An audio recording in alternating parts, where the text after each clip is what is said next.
Λοιπόν, κάτι έκανα χτες, εντάξει, και να σας δείξω τώρα, αλλά θέλω να υποσχεθείτε ότι δεν θα γελάσετε.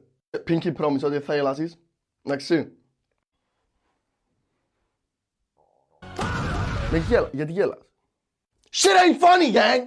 Απλά ξυριστήκα, μπορώ να ξυριστώ, μπορώ. Μα ευκήκα από το βαρπερκό χτες, bullying, οι παρέες μου, η μάνα μου λέει μου, τόσες έτσι, η μάνα μου, τόσες έτσι λέει μου, κόρη, έτσι ευκήκα, τι εννοείς πως είμαι έτσι.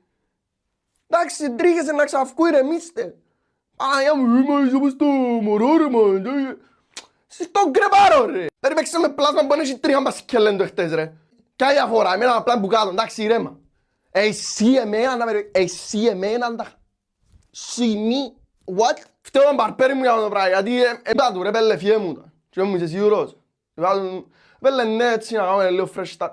Έπρεπε να με πείσει παραπάνω ρε man. Με πείσαι παραπάνω. Ξύρισε με σαλό του πέλε ακύρων τελικά, βάρτα πίσω. Αλλά εντάξει ρε, τρίχεσαι να βγουν, να ξαφκούν. Εντάξει, δώσ' του κάνα μήνα. Μα είσαι τις πράχτες ρε. Ο μόνος που χαρκεί ήταν ο τσίρις μου. Ήμουν μπράβο και μου, είσαι άνθρωπος τώρα. Πατέρα, αν είμαι άνθρωπος, είμαι μωρό κυριολεκτικά, είμαι τώρα ευκήγα. Ούλα που ξεκινώ η ζωή μας. Αλήθεια, αν έπαιρνω γάμο ρε. Να κυκλοφορώ έτσι σήμερα. Να κυκλοφορώ έτσι. Πώς τον Γιωγέρες, έτσι. Πώς τον καλύτερο striker του Premier League, έτσι που να κυκλοφορώ.